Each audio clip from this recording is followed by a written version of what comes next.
Olá, meus amigos, meus irmãos. Vamos fazer reflexão da palavra de Deus. Vamos tirar lições preciosas para nós. Hoje nós vamos falar sobre na esperança crer contra a esperança, né? Na esperança crer contra a esperança. O que será que significa isso? Na esperança crer contra a esperança. Meus amigos, meus irmãos, é a mesma coisa de você estar numa situação, vamos dizer assim, vamos falar de uma doença estado terminal, né? E aí Deus fala para você que você vai ser curado. Você vai ser curado. Mas aí você está ali numa cama de hospital, sofrendo, e Deus fala que você vai ser curado. E aí está um monte de gente ali ao seu redor, você diz para a pessoa, Deus falou que eu vou ser curado.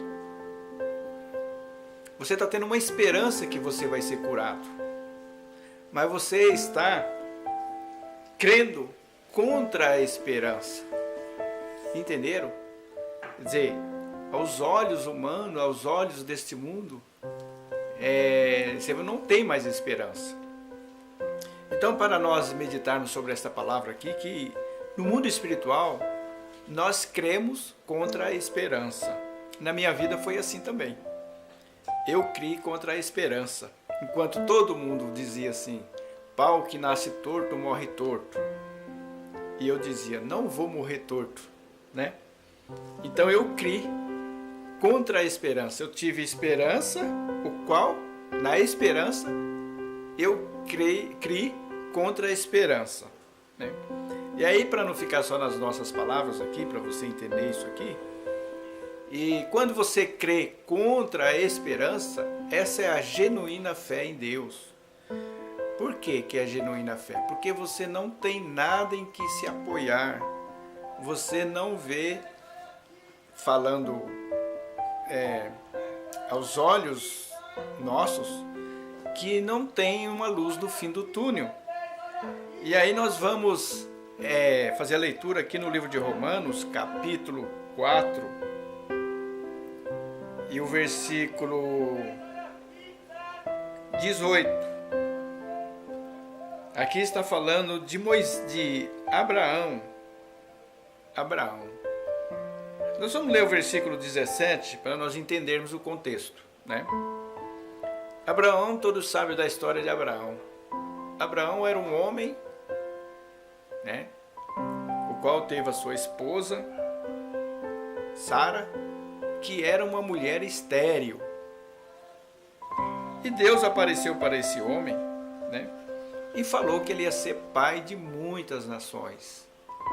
Mas se naquela época era muito mais difícil do que hoje, que tem inseminação artificial. E vocês sabem a história de Abraão e de Sara, que como não existia naquela época inseminação artificial, eles usaram um estratagema diferente, querendo dar um jeitinho para se concretizar a palavra de Deus. Vocês lendo o livro, vocês vão ver que Sara propôs a Abraão ter relações com a sua serva, Agar, para ele ter um filho através de Agar. Então foi um jeitinho, e realmente essa escrava, né, teve um filho de Abraão. Mas Deus falou, não é dessa forma que vai vir um filho para você. E na verdade esse filho de Abraão por Agar causa problema até hoje aqui para o povo descendente de Abraão. Então nós vamos fazer a leitura para você entender que como é que nós devemos ter a nossa esperança, né? Vou começar a ler o 17 e o 18. Diz assim, como está escrito, por pai de muitas nações te constituí, perante aquele no qual creu, a saber, Deus, o qual vivifica os mortos e chama as coisas que não são como se já fossem.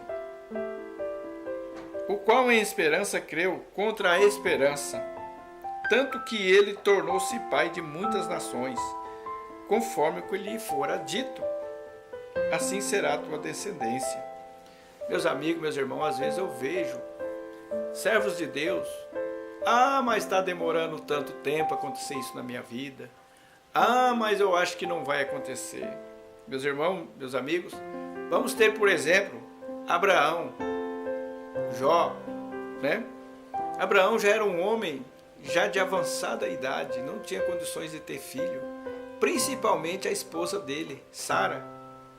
Então quem via Abraão dizendo assim, não, Deus vai fazer eu pai de muitas nações, eu acredito que muita gente iria rir dele, iria zombar dele, mas a palavra de Deus fala que ele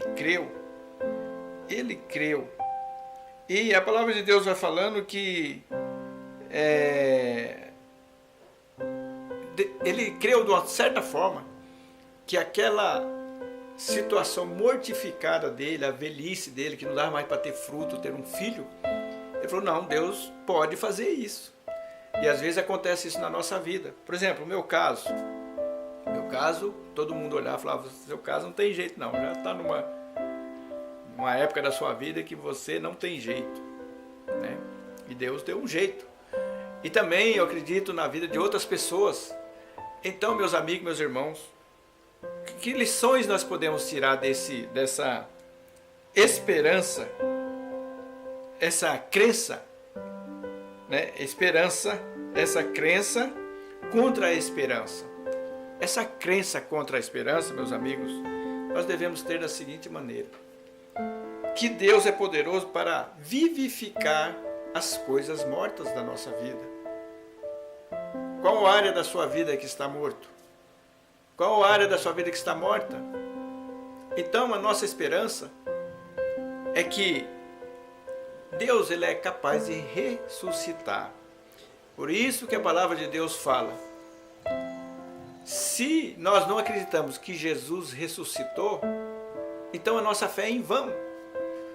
A ressurreição de Jesus Cristo foi um sinal maior que se Ele próprio se ressuscitou, Ele não tem poder para ressuscitar algo da nossa vida?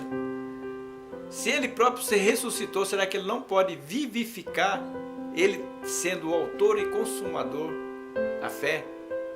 Algo que está morto em nós, que já está fedendo. Lembra da história de Lázaro? 4 dias, falaram, já está morto, já está decompondo, já está fedendo. E através de uma ordem dele, Lázaro ressuscitou. Então, meus amigos, meus irmãos, nós devemos ter a fé na ressurreição de Jesus Cristo. E isso é esperança de crer contra a esperança. Então, meus amigos, meus irmãos, talvez algo na sua vida está demorando a acontecer. Mas se você crer de fato, se você ter fé, crer contra a esperança, pode ter certeza que para Deus Ele vai restituir os anos devorados pelo gafanhoto. Lembra daquele texto? Ele vai restituir os anos devorados pelo gafanhoto devorador. O que devorou na sua vida? Ele é poderoso para fazer isso. Então, meus amigos, meus irmãos, nós devemos ter essa fé, essa esperança. Eu gostaria que através desse pequena reflexão da palavra de Deus, você cresce contra a esperança.